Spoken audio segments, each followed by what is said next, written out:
Can we go to the beach whenever they during the holidays?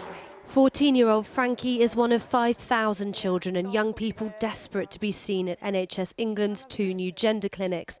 But he and his mum have given up on ever walking through their doors. When I was 9 and I went to the GP about me being trans and everything, that's when I got diagnosed with gender dysphoria and body dysmorphia. In the 5 years he's been waiting, first for the Tavistock and now these new services, he's not spoken to one medical professional, even over the phone, suffering false hope after false hope. They referred me and yeah, we've got nothing back from them for almost 5 years. I think with the 3 to 6 month thing, when they said that to us, that's happened about 3 times, where they've said to us, like, you'll be seen soon, you'll get an appointment soon. Like so many other children, he's been failed by a health service unable to serve the rapidly changing and increasing number of those who need its help. The doors of its one clinic closed down, the 2 set up in its place, struggling to recruit staff. This, a medical community that doesn't yet agree on best practice. Today, an independent report commissioned by NHS England found that children had been badly let down. Its chair's message to young people this morning. This is not about taking care away from them. Hormone treatments may be appropriate, but keeping their options open is a key part. I've spoken to young adults who've had very successful medical transition and are really thriving. I have also spoken to young adults who perhaps regret their decision. But I think what I found very distressing really is the people who are just sitting on a waiting list, not knowing what's going to happen to them. Among some of her key findings, questions around how hormones and puberty blockers should be prescribed. She said for most young people, a medical pathway will not be the best way to manage their gender-related distress. But for those young people for whom a medical pathway is clinically indicated, it's not enough to provide this without also addressing wider mental health or psychosocially challenging problems. She found that despite a considerable amount of published research in this field internationally, the quality was poor, meaning there's not a reliable evidence base upon which to make clinical decisions or for children and their families to make informed choices. She also said that there was weak evidence regarding the impact of puberty blockers on gender dysphoria, mental or psychosocial health, while the effect on cognitive and psychosexual development remains unknown. I think it's definitely the case that ideology on all sides has directed care rather than care being directed by normal principles of paediatrics and mental health.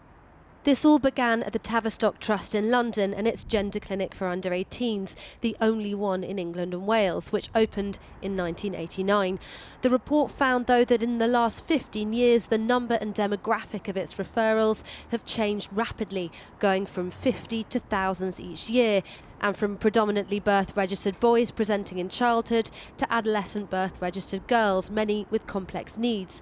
Struggling with skyrocketing numbers, with whistleblowers raising concerns about the quality of its care, and with an inadequate CQC rating, this single-service model, deemed unsustainable, was wound down. This service experienced an exponential growth in the number of young people being referred to it, children distressed around their gender identity, and at the same time had rolled out an innovative new treatment, puberty blockers, to try and help those children with that distress. Now, it started off well-intentioned. Here was an intervention that could seemingly help those young people, but they then started referring children for this quite new treatment for whom it wasn't meant for. And what's happened now is a doctor has come in and said, we can't continue like this. We don't do this in other areas of medicine. We don't prescribe powerful drugs without knowing that they're safe and clinically effective. And that's effectively where we are now. We're bringing in trans medicine, if you like, in line with the rest of healthcare, because it's not fair that this group of children, who are very vulnerable and very distressed, receive a poorer standard of care than anybody else should expect. At the moment, NHS England prescribe puberty blockers not as part of routine care, but clinical trials. With the Tavistock's gender clinic closing down this week, 2 new regional centres are opening up, but they're struggling to recruit staff and facing a waiting list of around 5,000. Today's report makes a number of recommendations, what it describes as an approach more closely aligned with usual NHS clinical practice, one that considers the young person holistically, including increased service provision based in paediatric centres, where they can access both specialist and local services, individualised care plans including screening for neurodevelopmental conditions and mental health assessments, extreme caution and a clear clinical rationale for prescribing masculinising or feminising hormones to under 18s, a full programme of research and a follow-through service for 17 to 25-year-olds. All of this requires resource from an already stretched service. So stretched in fact that it's forcing gender questioning children to either live without any care or turn to private providers if they can afford it. It's the NHS who is at fault here, and they really do need to sort this out because it's getting ridiculous. They need to be getting on to us ASAP. How much of a difference would it have made to just speak to someone who really understands? I think it would have made a massive difference. I think it would have definitely helped with how much that I've suffered from it. Especially mentally with it all. Yeah, exactly. Like, I think it definitely would have helped my mental health, especially at that young age, because that was when I first started hitting puberty, got my period, started developing boobs. Like, it's such a distressing time for me. And to speak to anyone would have been amazing. Like, but, like I said, they didn't even bother to email, do a phone call, anything. This is a debate the report says has become increasingly toxic, one with vulnerable children at its heart. The challenge now is how to fund a service that can give them the help they need. Well, NHS England told us it has stopped the routine use of puberty-suppressing hormones following earlier advice from Dr. Cass and public consultation, and it is opening the first of up to 8 new regional centres delivering a different model of care. The NHS is also bringing forward its systemic review of adult gender services and has written to local NHS leaders to ask them to pause offering first appointments at adult gender clinics to young people below their 18th birthday. Well, Dr. Aidan Kelly worked at the Tavistock Clinic and is now a clinical director at Gender Plus, a private practice. And you are offering hormones despite what the Cass review says, aren't you? We are offering hormone treatments in line with current NHS policy and in line with what the Cass review is saying. So for those aged 16 and 17 who can access gender affirming, so testosterone or estrogen therapies, we're not doing hormone blockers for under the age of 16. But you are doing puberty blockers for people over the age of 16, is that right? No, we're not suppressing puberty to delay puberty. We will for those who've been appropriately assessed and gone through a multidisciplinary team decision process. And we will commence feminizing or masculinizing hormones if appropriate, which is very much in line with NHS policy. Right, so is there anything you're offering privately that you can't get on the NHS? Apart from actually being able to access an NHS service, I guess if there were no wait list, no. And we're doing everything currently in line with NHS policy and practices. We are a group of former NHS clinicians. I've worked across a child and the adult and one of the adult services for about 7 years. Myself and my colleagues who who have the skills and the expertise to deliver the care, but are perhaps frustrated with the inability to kind of see people in a more timely way, which is what's happened in the NHS. You have to remember when the Cass review was commissioned in September 2020 to try and understand how best to meet the needs of this cohort with the growing wait list of about 2.5 years. We're now at the point of publication, and it's about a 4 to 5 year, I think it was said on your the previous clip, of a 5-year wait to be seen. So the wait lists have just gotten worse, and so everyone who works in health knows it's easier to intervene early. You get much less I guess things get much less ingrained, or it's much more fluid and flexibility, openness, and so you can work in a much better way to meet all the gender needs, but all the other holistic needs like mental health, neurodevelopmental needs, if you can do that in a more timely way. And that's what we're doing in Gender Plus. We're not doing anything outside of the NHS policies, but despite what some people might say, I guess this is quite. So, is there anything you disagree with in the Cass final report? I don't disagree with the Cass final report. I think on the surface level, there are lots of things that, better healthcare, better evidence, that would all be wonderful. I think more holistic care. I think what really I would draw issue with is how we're going to implement this. I think this has gotten, and Dr. Cass referred to this area of healthcare has become so politicized, and that actually people don't want to work in it. We don't know even these other services, people aren't applying for jobs, they're not able to recruit. The people they have recruited have never worked in gender before. So we're now at a place where we've shut down GIDS, and there was problems in GIDS and things needed to be better. I believe it's more of a systemic issue, but we've shut that service down. We've lost all that knowledge base, all that expertise, and instead what we've got is 2 new services with a fraction of the level of staffing, and of those staffing, the clinical expertise and experience. These people have never worked in gender before. So it's in far worse position than we were 3.5 years ago when the Cass report was commissioned. And do you accept what Hilary Cass says about treatment being driven by ideology?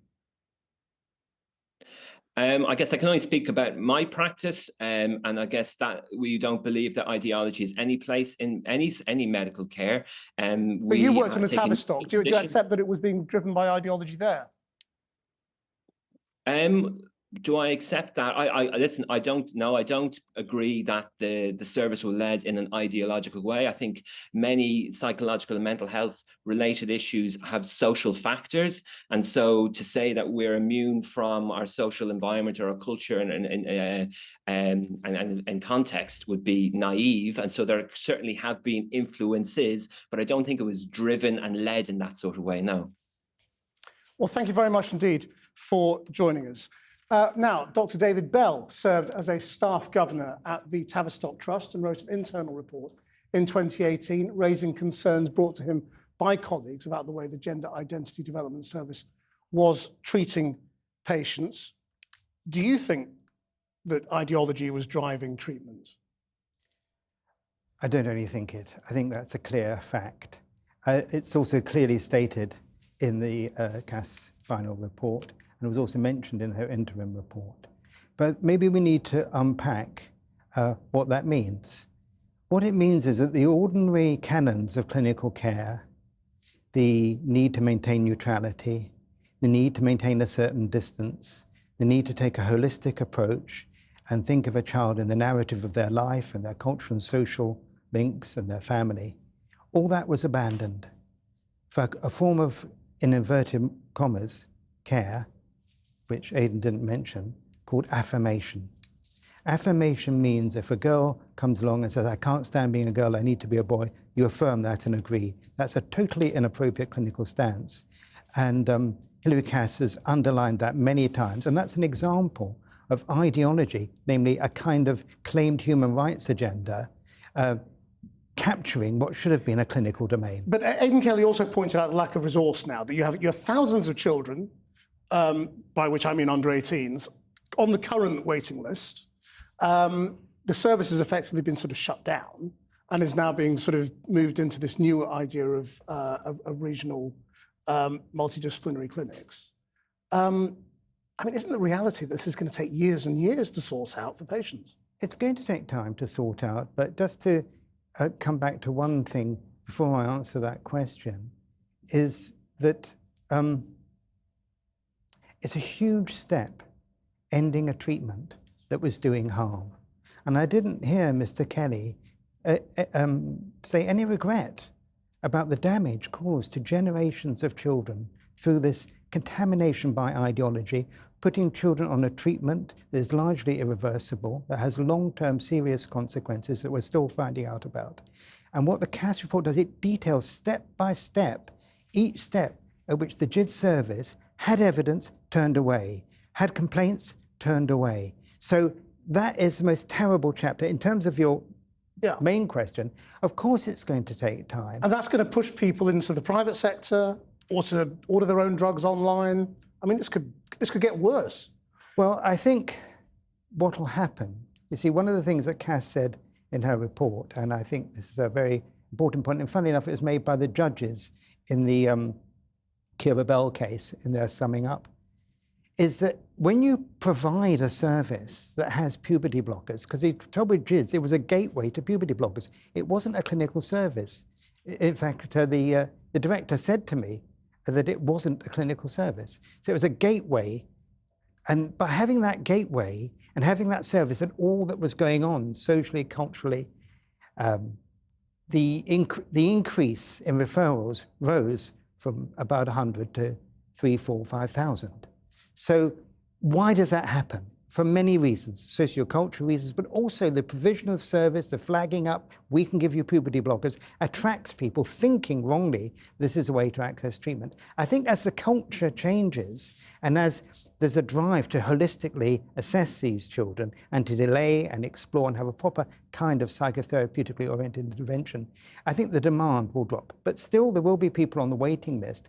And one of the elephants in the room on that basis is before COVID, child and adolescent mental health services were in the most terrible state. A child could wait a year and a half if they had depression. And what was happening is they had a gender problem, it's being flagged gender, send them to GIDS because they'll get treatment. And of course, they didn't get treatment. So there needs to be a rethink of the resourcing and funding of child and adolescent mental health services. Where I don't agree with Aidan is I don't think you need an expert gender clinician. I think ordinary CAMHS clinicians can be quite easily assess these cases because, as Cass keeps emphasising, these are ordinary clinical cases. But why do you think, I don't see why you think demand will go down when people haven't even been seen by a doctor. You know, they feel a distress with their gender identity. They don't know what is causing it. Why would their demand for treatment go down? No, that's a fair point. I'm not saying the demand will go down now. You're absolutely right, and I'm sorry if I've put it that way. What I mean is over time, but we're talking quite a long time, demand will go down. In terms of what to do now, well, what you can't do is open up clinics that give the wrong treatment. So you're right, there's a huge resource problem, and I'm hoping that these hubs will be well staffed, and once they get going, they'll be able to increase their resources. But Hilary Cass plans, they will work together with CAMHS services. And I think we beef up the CAMHS services and don't flag it as gender treatment, but treatment of children and adolescents who have various problems and disturbances which are currently being refracted through being presented as gender problems. They will also be a way of fanning it out until they have the assessment and treatment for the problems, various problems that they have, instead of having those problems ignored, which is what happened. Dr. Bell, thank you very much indeed for coming in.